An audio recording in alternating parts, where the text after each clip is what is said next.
You ask Tiger to solve. This deals with linear equations with one unknown. The final result is x equals 7. Let's solve it step by step. Simplify the expression.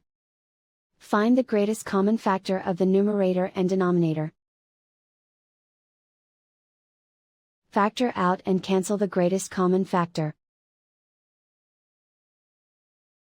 Isolate the x. Multiply both sides by inverse fraction 7/2.